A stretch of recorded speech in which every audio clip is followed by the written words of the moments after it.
welcome back to Family Meeting Podcast. Looking forward to another great conversation today. Recording episode 290. 290. I hope that you have had a great week. Going to be talking about what to do if you want to have more sex in your marriage. Maybe you've already had the conversation. How do you bring it up again?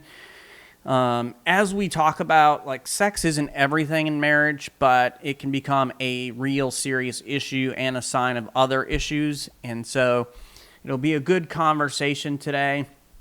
I hope you've had a great week. This week we took our daughter and future son-in-law out to take engagement pictures. Yes. I like how you were not going to help me at all. I was not going to help you. I was like, let's see. So why don't you tell them all about the engagement photos? I know you've done a couple exciting wedding things this week. So it's been a fun week, and also very emotional. But the engagement photos were really fun. We took some at a park that is on the Intracoastal, and then we went across the street to the beach and took pictures there. And it was very fun. Like, they had a good time. You could just tell, like, they were having fun with it. Which made it fun for us too. And the pictures turned out beautiful. The problem is there's 1,000 pictures because like every pose, it's like, and so each one of those we have to look through, and really ultimately Catherine has to look through and make choices. And Catherine, our oldest, she is not a decision maker. She doesn't like to make decisions. No. And so this is like very overwhelming, I think, for her. So I'm probably going to have to help her. Step in Otherwise, and help her out a little bit. it's never going to get done. But they want to use an engagement photo for their wedding invitation. So we have to figure that out. We have to get this done so we can get the next step, and so on and so forth. And then I went with all three of my daughters. And the next day, right? The next day. And the mother of the groom and the sister of the groom to David's Bridal in Jacksonville so that Catherine could look for a dress, and she purchased one. She said yes to the dress. Yes, and it was really fun, and we just had a lovely time. And before we left, Catherine invited all her three sisters and her future sister-in-law to be her bridesmaids, and it was very beautiful and very special. Gave them like little bracelets or something? Yeah, matching bracelets that they are also supposed to wear in the wedding. Yeah, so it's been a lot of exciting things happening. We're looking forward to a wedding August 28th. Hopefully nailing down the venue sometime shortly. We tour a church tomorrow. We will be talking about marriage stuff for the next few months. But it's so many mixed feelings. It's because weird. I thought we were going to have a year. And then like us, I mean, when we got engaged, it was going to be engaged for a little over a year. Yep. And we were like, we don't want to wait anymore. So let's move it up. Basically begged my parents and convinced them to let us move it up. Yep. And so for them was kind of the same thing, where instead of a year, we've got 4 or 5 months.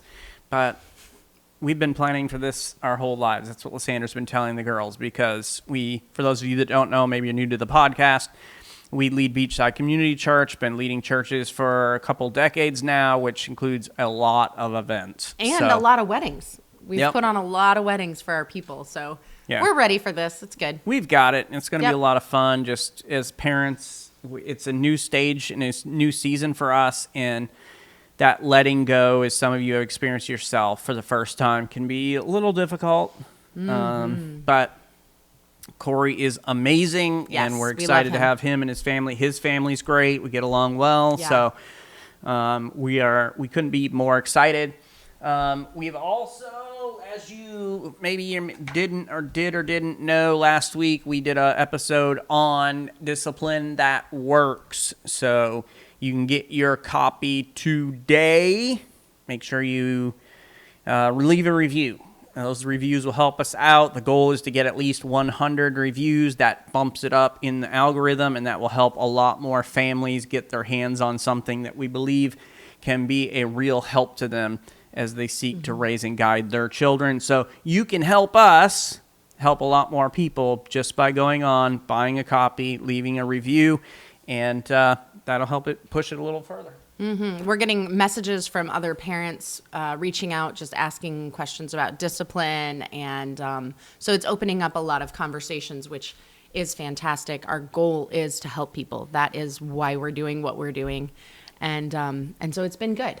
We tried to make it just a practical guide for disciplining your children. We wrote the book we wish we would have had when we first started having children. Yes. So share our mistakes, some of our successes, and not just when they were small, but all the way up until recently. So there's always room to learn and grow, and we hope that you and many other couples will learn from our mistakes. Absolutely. So, all right. I think we're ready to dive into the podcast today. You feeling ready?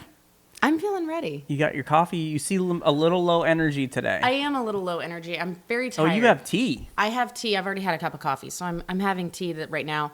I am low energy. I think it's because yesterday it's been busy lately. I know what's going on. We're talking about sex today, and so you have zero energy. I'm like, nah, let's do the podcast. She's like, this headache. I can honestly say I don't have a headache. That's a first. Gather around, everybody. It's time for a family meeting. The Family Meeting is a show that's all about family relationships. We're the Osterkamps. I'm Thomas, and this is No Energy, Lysandra. Hello, and welcome to our family. Welcome to episode 290 of the Family Meeting podcast. We're glad you're with us today. On today's episode, we're going to discuss what to do if you feel like you aren't having enough sex. I will be paying close attention. Yeah. Well, taking notes. So I want to share with everyone the reason that we are doing this episode today. Okay. We have this question multiple times about what do you do if you're not having enough sex, in your opinion, right? And your spouse just isn't as interested or doesn't have as high of a drive as you do. And at one of our previous conferences, we had a young woman come up to us and she said, well, to me, not to you. Yeah. And she said, I have had the conversation with my husband. Like, I need sex more often than he does. And I've had the conversation time and again, and I don't know what to do now. And so I just spent a little bit of time talking with her and everything. And the truth is there's no like, if you do this, then you do this, then you do this, everything will turn out perfect, right? Because every relationship is variable because there are two different people and everybody reacts differently and responds differently to different things. But I thought, man, this is such a good episode to have because this has been an issue in our marriage more than once. Sometimes it's Thomas, but it's much more rare that it's Thomas who feels we need to have more sex. Yeah. It's me, which I don't think is what most people would think of. Most people would not think, oh, the wife wishes that they were having more sex. Most of the time, it would be assumed that it's the husband. Well, and I love this question specifically coming from this lady because it does kind of break what we think of as the cultural norm that has been kind of jammed down our throats that women don't want sex, only men need sex, only men, they're thinking about it 24/7, wanting it 24/7, which is not the case. Like, women want sex, women need sex, and the Apostle Paul alludes to that in 1 Corinthians chapter number 7, that we're to take care of the sexual needs that each of us have, and so it is a great question, great conversation also. Yeah, and if you are feeling frustrated, disconnected, or unsure how to navigate the differences in desire and, sexual drive, then our hope is that this episode is going to give you a clearer, healthier path forward. So before we jump into today's conversation, we are just a couple of days away from marriage conference at Reach Church. In fact, this comes out on Wednesday the 15th. We're actually leaving town to head across the state tomorrow, and then the conference is Friday and Saturday. Looking forward to a great time with making some new friends, new church for us, so that'll be great. Actually, we love that. The next two events are new churches for us. So we've got Reach Church April 17th and 18th. And then the following weekend, we will be up in Ohio with Bethel Chapel. And that is April 24th through 26th. And so we'll do one session Friday night, two sessions on Saturday, one session Sunday morning. and it's going to be a great time. A couple days later, we will be in Columbus, Ohio for the ministry refresh and talking marriage with pastors and ministry leaders up in Ohio. So 3 great events, actually 3 new venues for us. We know Tony and a lot of the people that are going to be there at Fellowship in Columbus, but it'll be first time for us being there. So it's going to be great. And we look forward to seeing and interacting with a lot of you who are there. Make your plans to attend and be with us. We'd love to see you, talk with you, answer any questions that you have, or hear your stories, because we're always looking for more stories, more conversations that we can have. So we will see you there. I'm so excited. This is going to be a great month. We have a lot of really good things coming up this month. Busy, but so good. Amen to that. All right, so let's talk about our topic for today. What do you do if you want more sex in marriage, and how do you rebuild desire and connection? It's such a good question. What do you do if you want more sex in marriage, and then the end of this question is, and your spouse doesn't, right? Yeah. Because there are times when it's like both of you wish you were having more sex, but because of schedules you can't, and you're too busy, or maybe like, one's working night shift, one's working day shift and whatnot.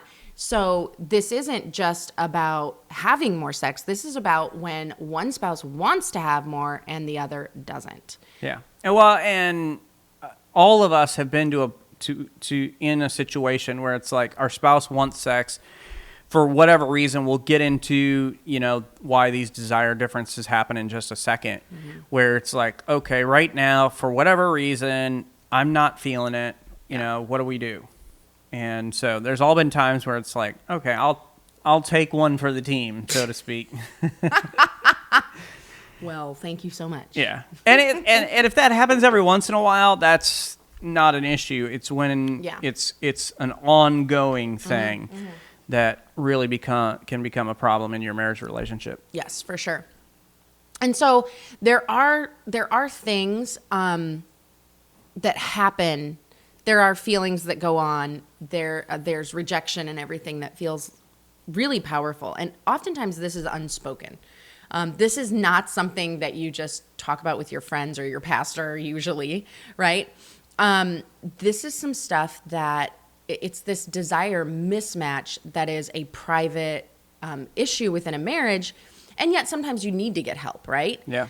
One spouse wants more intimacy than the other, and that leads to frustration, rejection, maybe pressure for the other spouse, emotional distance between both. But here's the deal. The solution isn't guilt, pressure, or keeping score. And I'm going to admit to everyone right now that I am guilty of all 3 of those at one point in our marriage. Okay. Where I think that in my mind I was trying to guilt you, pressure you, and I was definitely keeping score. Did you ever feel that way? There were certain conversations we would have that would, I don't know about the guilt or pressure. Well, maybe pressure sometimes, but the keeping of the score for sure. Before I matured a little bit, I was passive aggressive. I would say things like, oh, well, you're tired all the time anyway. Those like passive aggressive things. Yeah. And in my mind, I was guilting you or pressuring you. And definitely keeping score about like, okay, how many times have we had sex? Why isn't he interested? Like blah, blah, blah. And we are going to talk about the why behind maybe why your spouse is not interested. Well, and you brought something up about, you can't necessarily talk to your pastor. You don't want to talk to your pastor or somebody about this. And my hope is that, this would change. Yes. That we would be more comfortable having conversations about difficult topics. Obviously, there are certain things about your physical relationship that should remain between just you and your spouse. But, when you have issues and problems, we should be comfortable going to people in our lives that and having conversations about it and seeking help and guidance. And so I encourage you to have those people in your life where you look at their marriage and you respect their marriage or relationship and have conversations, have hard conversations, because, just trying to figure it out on our own sometimes and just keeping it to ourselves, we don't always get the help, the growth, and the insight that we need. And so I want to encourage you just to be more open in having difficult and maybe a little uncomfortable conversations. Absolutely. Yep. With people who, as you said, like, it's got to be the right people. Right. I'm not talking about just talk about like anybody. You're like bashing them to your friends. Exactly. Yeah. But I mean people who are actually for your marriage, who want to help your marriage, who have a great marriage themselves, like that you respect. And maybe that's not your spiritual leader, your pastor, or whatever else, for whatever reason, but find those people in your life that you can have these conversations with. Right. And maybe you don't have anybody, and I'll just throw this out there. We do marriage coaching, so it could be as a couple, or it could be a wife or a husband who just wants to have somebody listen to them and help. That is something that we offer, and you can find that on our website. Familymeeting.org/shop, and you'll find what you need there. And I will say this, anytime my sex drive was higher than Thomas's, I immediately thought it was because I was fat, ugly, unattractive, or Thomas was into pornography or cheating on me. Those are the things that my mind went to immediately whenever I wanted sex more often than him, which this has been, I will say, a theme through our marriage. Like, a theme through our marriage has more often than not where I wanted sex more often than you. Yeah. Probably. Now, of course, some of those times were like pregnancy, when hormones are like nuts anyway. And then also I think sometimes after pregnancy, almost as an affirmation that I'm still attractive, even though these babies destroyed my body. Little monsters. Yeah. So I think that for me, that was always where my why went, is like, oh, it's because he's cheating on me. It's because he's into pornography. And so one thing we want to do today is talk about some reasons that differences in desire can happen in marriage. And it's not necessarily those things that my mind went to, and maybe that's what your mind goes to as well. Right. I mean, it definitely could be, but that's not necessarily the case. And so we encourage you not to just jump to conclusions, but to really have even difficult conversations with your spouse. It's amazing to me how many couples don't want to have conversations about important issues. Like, they have such a hard time even just talking about their own personal sex life with each other. It's avoidance. It's like it's just so uncomfortable for them. And sometimes it's because of the way that they grew up and how their family was structured and everything else. And maybe you're a little more private kind of person and it seems weird to you, but it's like, this is your spouse. You should be able to be completely open. Like Genesis 2, they were naked and they were not ashamed. Why? Because this is what a marriage relationship is, completely open. Well, and I think that another reason could be that they are maybe ashamed of the fantasies they have, or the desires that they have, or the kind of sex life that they want to enjoy with their spouse. And there might be some like, if I tell them, they'll think I'm crazy, Yeah. But you don't know that. They may be like, that sounds fun. Let's try that, Well, and even that a lot of times comes from your background, your religious views or whatever else.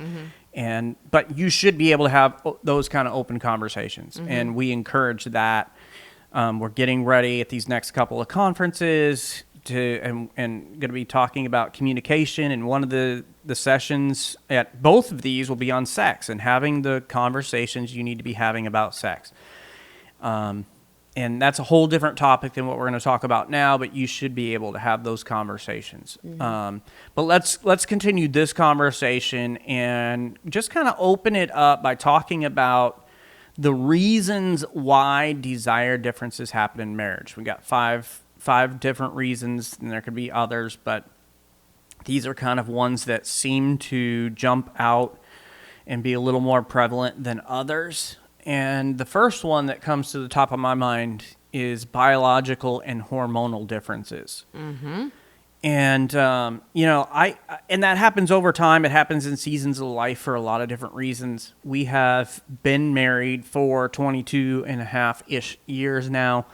I am 45 now. Whoa. So I'm not the 22-year-old I was when we got married. And I am not 45, so don't lump me into his age. No. Just want to say that. But it is interesting, often with with males, their sex drive is like crazy nuts until a certain point, and then it diminishes over time.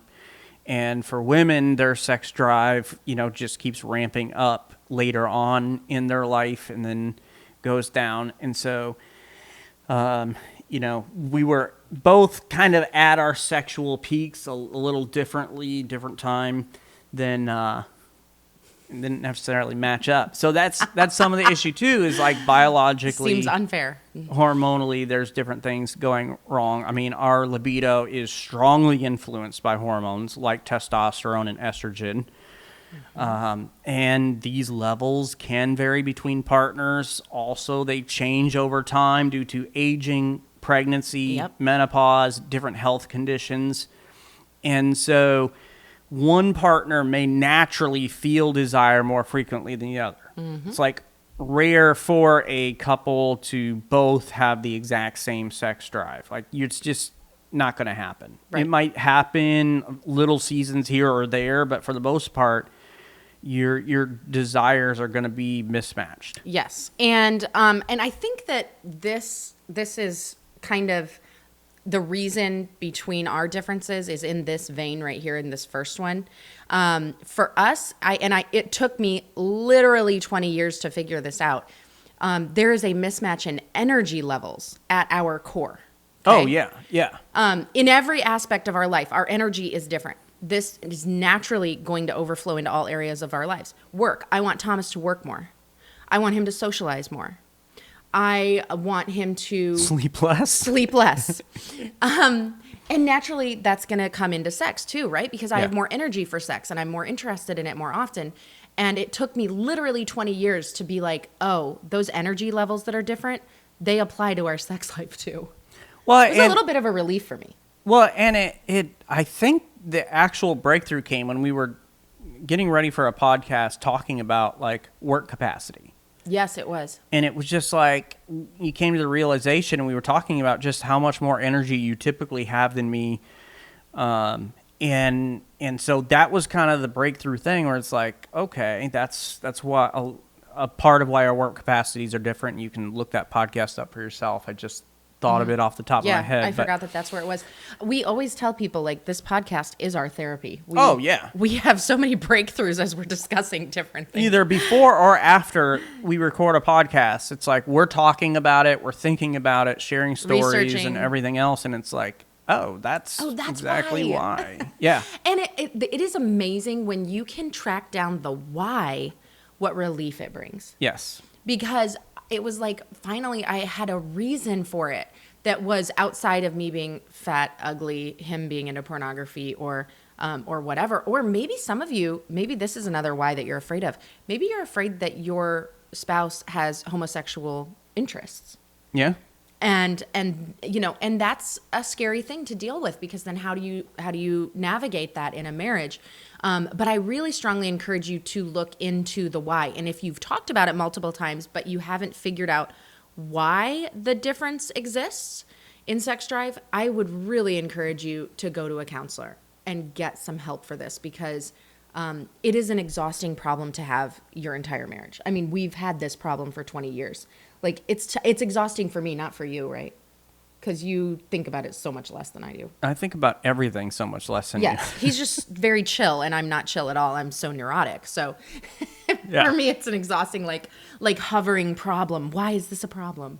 Well, and you talk about counseling, but I also think, depending on the situation you're in, it might be good to go in and just get a full medical screening done, where it's like, okay, biologically, let's figure out what's going on. Because I know for some of you who are listening, that's an issue too. Yeah.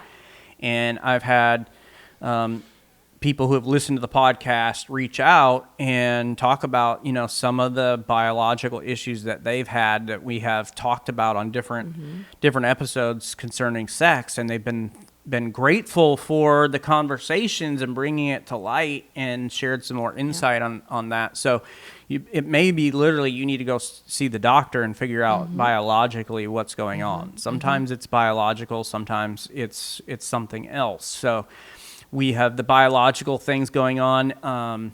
Second thing that comes to my mind is stress and mental load. Yep. and it's amazing me. You have a couple things that often happen. You have biological things that happen. I think that's a smaller percentage of what's going on, and then you have mental things that are happening. And so much of sex is mental. Oh man, yeah. Like, especially, for most women, it's a real mental game. And then, but even for men, like, it is a mental thing, getting your mind in it. And, I didn't think that used to matter for me. But man, you have aware teenagers, coming home or knocking on the door while you're like mid-session. And there's been times where it's like, nope, we're done. It's like, over. I can't get back into the swing of things right now. So, the end. Exactly. So that means that mental part is an issue even for men sometimes. Yeah. But, you think of the stress and the mental load. You've got work pressure. You've got finances, parenting responsibilities, daily life stress that can significantly reduce sexual desire, because you have all these things that are happening to you at the same time. And there are so many studies about what chronic stress over time does to us physically, and can and does play a significant role in our sex drive as well. So you may have one partner who is just mentally overwhelmed, and so what happens? Intimacy often drops. Mm-hmm.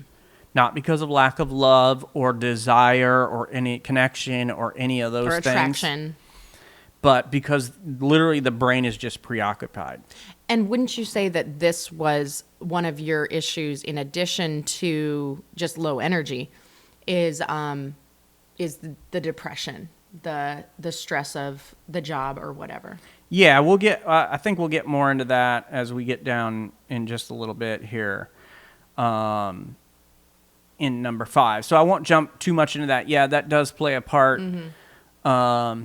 But I know there have been times where this happens more often to you than it does to me, where it's like, mentally, I just can't do this right now. Mm-hmm. And so we're like having sex, and I believe in Paul's suggestion in 1 Corinthians 7, where a husband should take care of the needs of his wife first. And so that is always my main goal going into when we're having sex, is taking care of Lysandra's needs first. And there's been times where Lysandra is just like, you know what, I've got too much going on. I'm giving up. It's not going to happen right now. Yeah, and just so like white flag, your turn. Like, take your turn. And so, but there have been times where either it's something physically or mentally. Yeah. In fact, we had just a situation recently. We were at a marriage event in Tennessee, and this was more biological than mental, but we went on a 10-mile hike. Very high elevation and very steep. Yeah, it was the Alum Cave Trail, which we just read the last week or the week before. So sad. Some 65-year-old woman fell off a cliff on that trail and died. Yeah. But we didn't realize, there's times where just, not planning really bites us in the rear ends. And so I found this trail. It was highly rated in the area. We went on it. Didn't realize how long it was going to be. We didn't have water. Didn't bring water. And 10-mile hike. So that afternoon, Lysandra was ready to go. I wanted to have sex, but it was just like, it was not happening for me that day. No. A little dehydration. Yep. Exhaustion. So that happens sometimes. So it does. You have, like we said, biological hormonal differences. You have stress and mental load. And Lysandra, what's a third thing? Emotional connection and relationship dynamics come into play. This has basically never been our issue. We've always been really close emotionally. But for many people, emotional closeness is an issue in their marriage, where they have a real struggle, where it feels like one spouse is not interested in connecting emotionally at all. Yeah. And therefore, the other spouse is uninterested in sex. So this can happen. Most often it is wives who really need to feel that emotional connection, mm-hmm. and before they're physically ready for the physical connection. Yeah. And so that has been most of the people we talked about. Every once in a while, we'll have an outlier where it's a husband who just doesn't feel emotionally connected. Yeah. And the wife is like kind of more robotic. Yeah. And interested in sex without emotional closeness. But typically, emotional closeness is directly tied to sexual desire. So if there are unresolved conflicts, resentment, or communication issues, one of the spouses may feel less interested in intimacy while the other may not connect that emotional gap to physical desire. So we are going to talk about how to bridge this gap here towards the end of the episode. But this may be the why behind your lack of sex drive. And this is an interesting one for me just because like having sex is one of the things where I really feel afterward emotionally connected to you. But I know for you, it's more the opposite. Like you want to feel very emotionally connected and before we have sex. Yes, definitely. So having that emotional connection is important. So the fourth thing, different desire styles. Mm-hmm. So you have some people who, man, they want the spontaneous. Mm-hmm. Others who want the responsive. And so some people experience this spontaneous desire where they feel in the mood out of nowhere, seemingly nowhere, while others experience responsive desire. They become interested after sex begins. So it's like once things start to heat up and start to happen, it's like, okay, I'm into this. Let's go. It's like they need to have their spouse be the one who instigates, Yep, who initiates. and initiates, yeah. And what's so hard about that is that spouse who's always expected to initiate can begin to feel undesired. Yeah. Because it's like, I'm the only one who ever starts this up. Well, and I don't care who you are. No one wants to be the only one initiating. No. Like, even as a man, it's like, I don't want to be the only one initiating all the time because it makes me feel like then that I'm just using you for physical gratification. And in a loving relationship, that doesn't feel good. Right. There are times both ways where it's like, yeah, I'm using you for my physical gratification right now. But if that happens all the time and it's just a one-way street all the time, that just doesn't feel good. Like No. even as a man, like I want to know that Lysandra is interested, that she's into it, that she's having a good time, and this is not just about meeting my personal physical needs, that this is something that we're experiencing together. But this mismatch can make it seem like one partner has a lower libido when it's actually just a different pattern. Yeah. So tracing your patterns. And understanding how each of you respond. Now, but knowing how each of you respond, still you need to make sure that you're jumping outside of your comfort zone. So it's like, hey, I know my spouse loves spontaneity. That's not really who I am, but because I love them, I'm going to be spontaneous. Right. And so there are times where both Lysandra and I are the ones to initiate at different times. Mm-hmm. Yes, for sure. And sometimes initiation looks really simple. It's like we're on a walk and it's like, hey, you got energy tonight? Yeah. You want to? And the other spouse is like, yeah, I want to. And it's like, cool. So the spouse that said, hey, you got energy tonight, that's the one who initiated. Yeah. Yeah. And it's that simple. Or it's so like simple. All of a sudden, like it's the middle of the day and you realize all of our kids are going to be gone tonight. Yeah. Like. And the first spouse who realizes that sends the text and is like, "Hey, no kids tonight. How you feeling down? Are you down for it or what?" Yep. And then the answer is almost always, I'm down. Yeah. So it doesn't have to be some big, great, elaborate thing, right? Yeah. Where there's roses leading up to the bedroom or whatever. Or although I did that for you that one time, and then you came home with a missionary. Yes. Yes. I planned it. I forgot about that. I did too. That's I had funny. the kids out of the house. There were no kids at home.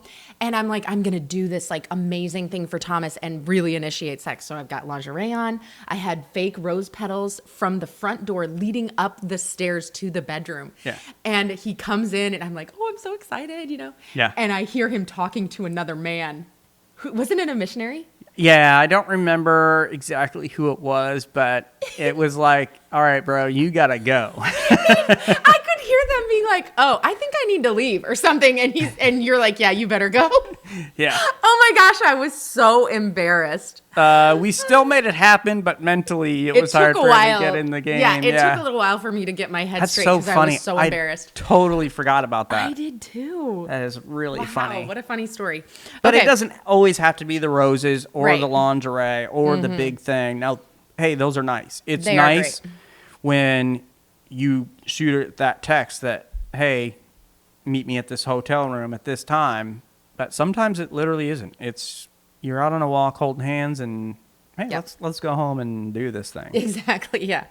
All right, the fifth thing and the final thing that we're going to mention today, although there are many other whys that could possibly be behind this, is health medications and lifestyle factors. So certain medications like antidepressants will affect sex drive. Chronic illness, of course, does. Sleep deprivation, alcohol use, lack of exercise or diet, all of these things can affect. And as Thomas talked about, yes, depression maybe falls under this, but that can be something, and it was something that was an issue in our marriage. But even a subtle health difference between spouses can create noticeable gaps in desire. Well, and one of the issues that when I wasn't as aware of what was going on with me, I'd have issues with depression, sometimes worse than others, and during those times I'm eating like garbage, which doesn't help the situation at all. And so like there's just times where my sex drive tanks because of my depression. And so that has been probably one of the most prevalent. It's either depression or workload. For you. Where it's just like, I want to have sex. I have the desire to have sex. I find you attractive and desirable, but I am just so tired that I don't have the energy. Right. And saying things like that to your spouse can be helpful. It doesn't solve the problem, but it helps them to understand. I will say this, that I'm so thankful, and I just praise the Lord and thank God for this. Since we moved to Florida, your depression is a million times better. Oh, it's so much better. Like, I because, feel like maybe it's not an issue as much anymore. not as much. No, it's still there, but everything that I have always done to battle depression is a lot easier down here, to get out in the sunshine and, time spent at the beach and all those sorts of things help out a lot versus being in, cold and cloudy and gray skies for 4 or 5 months out of the year. It's difficult, and it felt like a battle all the time, and now it's not the case. It's so much better since Right. moving here. And our sex life is better since moving here. Yeah. Because I'm sure that's a factor. Yep, I agree. And I think that I'm eating better overall down here than I would a lot of times, especially in the winter. So Yeah. What you eat and put into your body and how you fuel it makes a big difference also. Yeah. So eat healthy for your spouse. Exactly. Yeah. But here's a few common mistakes couples make when addressing their need for more sex. So you may recognize in one of those 5 things, those 5 areas, like what is the issue, but how do we address that? Yeah, because I already shared things that I did that were wrong. Yeah. And so this is what not to do. We want to make sure that we have the right approach, and sometimes having the right approach is understanding what we're doing wrong. And so, first of all, the first common mistake is framing it as a problem with the partner. So, you don't want me. Like, That's what I said for years. and so it's easy to take differences in desire personally. And I did. But turning it into blame or rejection puts the other person on the defensive, which is it's going to have the opposite effect of what you want. Right. Like you want more sex, you want more closeness, you want more intimacy, and what that does is it immediately puts your spouse on the defensive, because for the most part, like that's not the case. Like when you say that statement, you don't want me. For most of your spouses, that's just simply not true. And it's possible that it could be true for a variety of reasons. But for most people, it isn't. Like, and you putting the blame on them and framing it as they're the problem, that's going to have the opposite effect. So instead of increasing closeness, it creates pressure, guilt, or shame, which, as we've already talked about, whether it's something biological, mental, or something else, like it's going to lower desire further instead of increasing the desire. Do you feel like that happened to you? I think there was definitely times, and more had to do with the pressure than anything else. And, like we talked about the pressure and the keeping score, because for a long time, Lysandra actually kept track of how many times a week we were having sex. And so, like, if I knew, like, okay, it's the week's gone by and we've not had sex this week, or we've only had sex this week once, like, there was so much pressure to make sure we had sex. And then there was this mental thing where it's not about having sex, and I'm not thinking about what's actually going on. I'm literally, like, thinking mentally, like, you have to do this for her. You have to do this for her. Like, and knowing that there was so much pressure from you to make this happen, that a lot of times that it became difficult. Mm-hmm. Sounds romantic, doesn't it? Yeah, but it's reality. It's like ruining it. That is the reality of marriage relationships sometimes, is having these difficult conversations. Well, and when we were in that cycle, neither of us knew that was even happening. I would say, like, we were just living our lives, you know, and because we hadn't grown enough and matured enough to be able to see these things that we were doing, both of us, we had no idea. Like, now, looking back and talking about it, it's so easy. Like, how did we not know?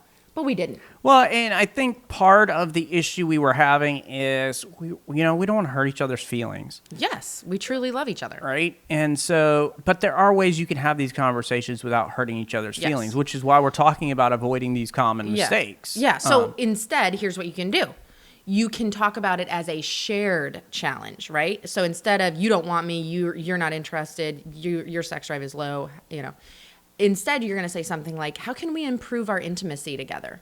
How can we do better in this? So it's not a personal failure. It's like, this is a couple issue. This is an issue that we both have. Because we're a team, right? We're a team. And everything is a team. Sex is a team sport. It is, most of the time. Okay. A team of two. Yes. Okay. Yeah, that's what I mean. Yeah. And sometimes, singular? Okay. Yeah. Okay. All right. Let's okay. Second thing you don't want to do, rely on pressure, persuasion, or guilt comments like, oh, it's been too long. Or this is one that I still probably do. This is a little passive aggressive, although I don't intend it to be that way now. I will say things like, man, when was the last time we had sex? Yeah. And it's not meant to be passive aggressive, but it totally could be interpreted that way. It's like, do you remember the last time we did it? I don't even remember. It's been so long. Sometimes it's been like 2 days. Yeah, and you will be like, it was Thursday. And I'm like, oh, literally yeah, that's 2 true. days ago. And she's like, oh, yeah. Oh, I guess so. And I'm Yeah, I like, guess glad so. it was memorable for you. I'm glad you had a good time. Like, Unforgettable. yeah, exactly. Yeah. Or this one. I don't know if I think I said this. Other couples do it more often. I'm like, what couples are you talking about? Like, this makes me think of that King and Queen episode where Doug and Carrie go on some trip with Deacon and Kelly, and they're sharing a wall, and so they can hear every time that they turn on the sex song, and so like they feel like Doug feels the pressure to be having more sex because this other couple's having more sex, and she thinks she's unattractive. Yeah, that episode actually was kind of good for us. It was like real life stuff. I mean, yeah. But other things, can also feel like a lot of pressure, like repeated initiating after being turned down. Yeah, can feel like pressure. So desire doesn't respond well to obligation. It tends to shut down when someone feels coerced. So what can we do instead? So one of the things that we can do is create a sense of safety and choice. Desire grows more easily when both partners feel relaxed, respected, and emotionally secure. And so a lot of times, Lysandra and I will have conversations about not do you want sex, although that question does come up sometimes, but it's like, do you have the energy for sex right now? Do you have the capacity for it? Do you have the time? Do you have And so we ask specific questions about it, and that puts a lot less pressure on your spouse, because if you say, do you want sex? I mean, you can't say no. You really can't without hurting somebody's feelings. Yeah. Because obviously they're asking the question because they want sex, and then if you say no, that's a rejection. Mm-hmm. And being, rejected when it's time for something that is so intimate and personal, it just never feels good, and so it makes you kind of gun shy about asking again or initiating again. And so making sure that we help create that environment where our spouse can rest and feel relaxed and re-energized, and you're asking the right questions. Third issue is focusing only on frequency instead of quality and context, which is something that Lysandra did early on. Right. And we talk about this pretty often, whether on the podcast or at couples events. But couples often fixate on how often they're having sex. Mm-hmm. Do you remember where you heard three times a week? I know I heard it in a sermon when I was real young, because we got married when I was 18. So, I don't know if it was. I wonder where it was, because I can't imagine Pastor Plinus saying that. Oh, no. No. This would have been I don't think I ever heard him say the word sex. It was either at a conference, or there was this ladies' conference that I went to it was before we were married, and it was a pastor's wife conference for women who thought they wanted to be pastors' wives. Okay. So we were all unmarried. We were all teenagers. And your mom told you about it. You told me about it, and you were like, I want you to go to this conference. Okay. You don't have any I don't remember that at all, yeah. I remember it because it was the day that I bought our dishes that we have now. I found dishes on sale, and we still use those dishes. Okay. But anyway, that doesn't matter. You didn't break all of them?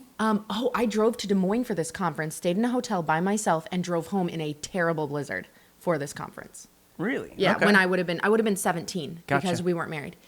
All that to say, I think it was at that conference when they were talking about taking care of your future husband. Okay.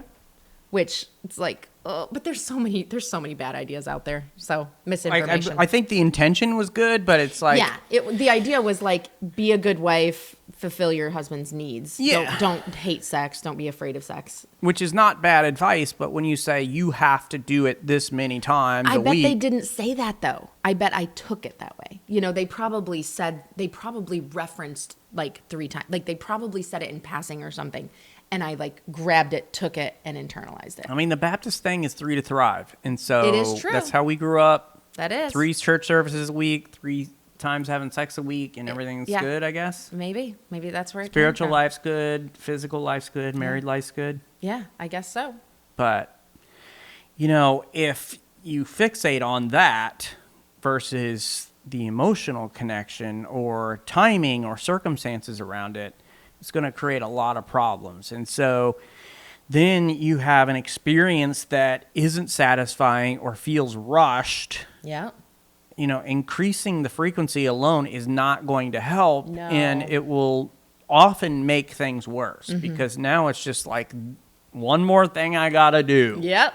Right? Put me on the list. I'm already tired. I'm already stressed. I already mentally have issues going on or biologically. And now there's this pressure to make sure that we cross this off the list every couple days. Right. So what works better than just keeping track and trying to have sex more often is improving the overall experience, okay? Making sure that every sexual experience is very beautiful, very fulfilling, right? So it doesn't always have to be this beautiful love making. It can also be about just the physical enjoyment and the awesomeness that sex can be. But making sure that there's connection, communication, and mutual enjoyment rather than just trying to hit a number amount a week. And the mutual enjoyment is very important. This could lead back to why someone's not interested in having sex. If they never reach that climax and enjoy it, why are they going to want to have sex? Like, it's That's all true, yeah. about the other person. It's all about me giving this to you because it isn't for me at all. And that could be another why, by the way. But Yeah, which is so spot on. And I kind of mentioned this a minute ago, but just kind of make it clear. No matter who you are, your main thought going into a sexual encounter with your spouse is, how can I please them? How can I meet their sexual needs? And that'll make all the difference in the world in your sexual relationship. so we want to talk about a few things that can help with this, and then we're going to close out with some practical ideas. Okay. So first is that emotional connection. Yeah, make sure that you have that emotional connection. It is the foundation of desire. And when emotional connection is strong, affection feels natural, not forced. The closer emotionally you are to somebody, the more you want to be physically close to them. Yes. And so that physical touch feels meaningful, not just sexual. And Yes. I'll just say this for guys out there. I know there's some exceptions, and so some ladies need to hear this also. But your spouse needs to be touched by you a lot in a way that isn't sexual. Like holding hands, just being next to each other, foot touching, in bed, or, kisses and everything else that's not just sexual. The number of people that we've talked to who are like, I don't want to kiss, or I don't want to hug, or I don't want to hold hands with my spouse because I know that means they just want sex. Right. So making sure that you are connecting with them. Desire can emerge more easily and organically when you have that emotional connection. Yeah. And when it's weak, whether that's after conflict, you have some sort of disconnection, you're feeling unappreciated, sex can feel empty, pressured, or even unwanted. So your partner may withdraw, not from you, but from the feeling of disconnection. And once again, if your spouse feels like they're just using me, like they don't want to have sex with you then. Like, Right. And so that can create some of the issue as well. So the bottom line is emotional closeness often precedes physical desire, not the other way around. That's right. So another issue that you need to really be thinking about and focusing on, and we talk about this so often on the podcast because it's so vitally important, you guys, communication. You've got to talk about it. And Thomas talked about not shying away from these difficult conversations, but understanding that communication reduces guesswork. And therefore, it reduces resentment. And we had this problem because I had all these ideas in my head of why Thomas wasn't as interested in sex as I was. And it was all this guesswork and these ideas. And naturally, my mind went to the things I was most insecure about. And your mind will probably do that as well. Your mind is going to, if you're making guesses or if your spouse is making guesses, we all go to the thing that we are insecure about, the thing that would be the worst case scenario for us in our mind. Yeah. But communication takes that out of the equation. There's no more guesswork. There's no more imagination and letting imagination run wild about what might be wrong. But a lot of times couples are struggling because they don't clearly express a few very important things, like what they need to feel in the mood. Yeah. Or what turns them off. That's an important discussion. What kind of intimacy they actually enjoy. There's a vast variety of what happens in the bedroom and styles and what it should be, yes. It should be, yeah. But like what you enjoy and the style that you enjoy in the bedroom may be completely different from your spouse. So some of both needs to be happening. But assumptions replace understanding. Is what can happen. Well, and I won't say it, but we all know what happens when you assume. Yes, we all do, but we won't say it. With healthy communication, though, initiation feels safer and more welcome. And there was a time in our marriage where I felt initiation was not safe. Yeah. And I stopped altogether. I was like, I will never initiate again because I was humiliated and embarrassed. And so if you can communicate, because that's really what built back my confidence to initiate in the future, was lots of communication and Thomas making me feel safe again. And you initiated yesterday. I did, yeah. So even though I said I would never do that again. But it's important to communicate because that is when both partners feel heard rather than judged. All right. And talking about sex outside of the bedroom often improves what happens inside the bedroom. I love that. And that's so true. It's really important. That is a great point that you've made. So having that conversation and communicating about it a lot. Another thing to make sure that you're thinking about is timing. Desire needs the right conditions. Even if everything else is good, timing can make or break sexual interest. Absolutely. And so we've talked about a few of these. I'll cover them just real quickly. You have some very common timing blockers. Interesting way to put that, but you have exhaustion, whether that's late at night, you've got a long day, those sorts of things. Stress from work, kids, finances, other issues, mental overload, where it's like I just can't switch off my mind from thinking about all these other different things. Good timing looks like this. Moments when both partners are relaxed and present. Mm-hmm. Sometimes that's hard to achieve. Yeah. Where both spouses are relaxed and present. Yeah. There's space for connection. So it's not rushed or squeezed in, although there's times for that, right? Like I think about the time when I had my alarm set. I was like, when the alarm goes off, this is over, so you better get moving. Yeah. Because I like to take my time with everything, but that's every part of our life. I like to enjoy the moment. I like to be there, present. Yeah. And it's true that like when I'm going to cook or do anything, it's like I want to take my time. I don't want to feel like I'm rushed, but there's times where it's like she sets the clock and is like, countdown's on, buddy. And she's like, I'm going to get mine. So whatever you've got left over, that's on you. So that's on you. TMI, babe. But it's not just a timer set because of the time. It's like because I have an appointment. Right. Yeah, exactly. Just so that people understand, I'm not just like putting me on a timer every single time. Yeah. And there are a lot of times where you're not going to have the perfect conditions. Yes. And so there are times where you have to make exceptions, you have to give and you have to take. Mm-hmm. That's any relationship in a lot of different areas of your relationship, and it's true of your sex life as well. I believe they call that a quickie. Yes, they do. Wham, bam, thank you, ma'am. Yes. But another thing to think about is emotional availability, not just physical availability. And so do we have time to be emotionally present? Do I have the emotional energy to give to what's happening as well? Mm-hmm. And here's just a little reality check for you. Desire often doesn't appear before the moment. It builds during the right moment. Mm-hmm. And so just some things to think about when we're talking about timing. Yeah. And here is the bottom line with all this, you guys. You're not always going to agree on, how often you're having sex, but it is about compromise. Or how long it should take. Yes, right. So one spouse works on accepting less sex than they desire, and one spouse works on being more interested in sex more often and initiating more often. Yeah. That's where the compromise is.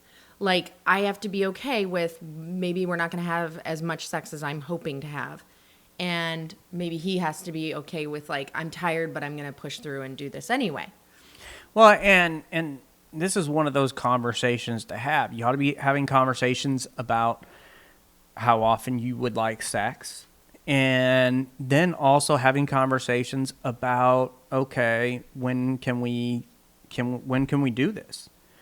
And I think too many couples have this idea that sex should just be spontaneous, and that's what makes it romantic, and this and that. And for us and the way that we live our lives, yes, there are times where it's just spontaneous, where we're taking a walk, we're holding hands, and it's like, hey, you want to just go home and do this? Like, we can do this now. Like, we've got time, and we're both here, and so on. But a lot of times, like a lot of things in our life, if it's not on the calendar, it's just not going to happen. Yep. And so I think there are people that just need to get over that idea that you can never schedule it. And that takes all the fun out of it. We've talked about that on podcasts before, so we won't jump into here, but just wanted to point that out when we're talking about this. Right. Okay, practical ways. We got to close out this episode with some practicality, right? Practical ways to increase connection and desire naturally. The first one we're going to share with you is to build connection outside of the bedroom. We've talked about this before. I'm not going to, camp out right here. But desire really does start way before anything physical happens. Yeah. So here's some simple habits. These are real things that you can implement. Send a thoughtful text during the day. So you have to know, what does your marriage need more? Does your marriage need more I love you, I appreciate you, you're a wonderful husband, you're a wonderful wife? Do they need that kind of stuff? Or do they need texts like, I want you, you're so hot? Yeah. Right. So what are they needing? And well, and it's like, look, I tell Lysandra constantly, I love her, I text her constantly, and so that's not what she needs from me. no. She needs to know from me that I physically desire her. Right, exactly. So knowing what those texts should look like during the day. Give a genuine compliment. And this could be, like you're such a good homemaker, or you work so hard, or whatever. Or it could be like Specific things about her I or like him. Yeah, exactly. I like this about you, or whatever. But here's another thing in this building connection outside the bedroom. Spend 10 or 15 minutes talking without distraction. And these moments create that sense of we are close, which makes intimacy later feel like more of a natural extension of that closeness, not like a sudden switch. Yeah. Other ways that we can, be close emotionally before sex. So along with building connection outside the bedroom, an increase in non-sexual physical touch. Mm-hmm. And we've hit on this already in this episode, but touch builds comfort and safety without expectation. It builds this closeness, holding hands, hugging for a few extra seconds, sitting close on the couch.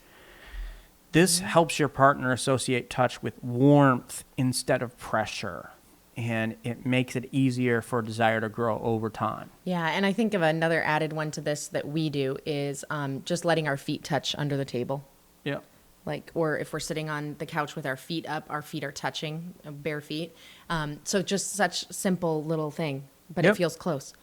Another thing that you can do is reduce pressure around sex, okay? It's counterintuitive, I know, but it's crucial.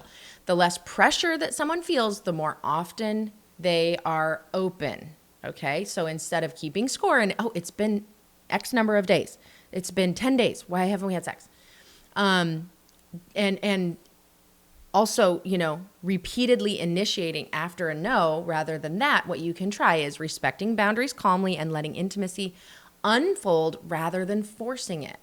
And remember that desire thrives in freedom, not obligation. So this is going to be difficult for some of you. It is going to be a sacrifice, and it's going to require self-control. Yeah. But you need to try to get rid of this pressure that you're putting on your spouse around sex. You need to create intentional time together, not just leftover time. Mm-hmm. Busy schedules kill connection if you only interact when you're tired. Yeah. So try a planned date night, even at home. Going for a walk together. Doing something new or fun as a couple. Novel and shared experiences can spark attraction in ways routine doesn't, but you have to be intentional about it. Yeah, absolutely. And this one's really important as we talk about practical things, is learning your partner's on switches and off switches. Because everybody has specific things that increase or decrease desire. And so you could be doing something or saying something that is constantly flipping the switch off, flipping the switch off, flipping the switch off. And you're so frustrated because you're trying to, break through this barrier, but you're literally the one causing them to be uninterested. Yeah. But if you can just talk about it and learn the switches, that can help. So maybe some on switches. I'm going to give you some examples so that you can kind of investigate for yourself. Maybe it's feeling appreciated, and that is the thing that flips the switch on. Oh, he appreciates me so much. I'm into this. Maybe it is that emotional connection. Maybe it's relaxation. Once my spouse has had a full 30 minutes to relax and do nothing, they're ready to go. And then the reverse, the off switches would definitely be things like stress and criticism. If this is an off switch for everyone, I would say. Yeah. Who is I'm ready to go after their spouse criticizes them? No. Feeling rushed may be an off switch. For me, feeling rushed is an on switch. Yeah, it is. But see, Thomas has to know me, and I have to know myself, right? But obligation is definitely an off switch. So babe, you got to leave in 5 minutes. You want to... Yes, I do. Let's hurry up. But having open conversations is the key, all right? It removes guesswork. It helps both of you show up in ways that actually matter and actually make the difference. So we are Christians, we're followers of Jesus, and so we want to kind of leave with some biblical principles for intimacy, unity, and mutual care for each other.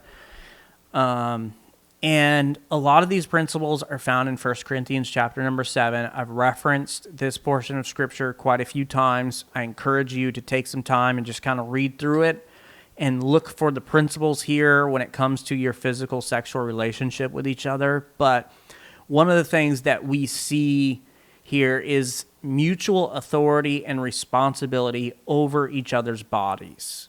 And it talks about, I think it's verses 3 and 4 that talk about the husband should give to his wife her conjugal rights. So you notice he says, hey, make sure you take care of her needs first, which we won't get into all of that right now. And then it says, and likewise the wife to her husband. For the wife does not have authority over her own body, but the husband does. And we often like to camp out there and say that, hey, honey, you don't have authority over your body, but I do. But it says, likewise, the husband does not have authority over his own body, but the wife does. And so sometimes that means, yes, I'm going to have sex when I'm not necessarily wanting to have sex right now. And sometimes that means, even though I want to have sex right now, my spouse is not really into it. They don't have the time, the energy, or whatever the reason is. And so I'm going to abstain from having sex right now, and I'm going to have some self-control. So you have this principle that sexual intimacy in marriage is mutual. Yes. That it's not one-sided.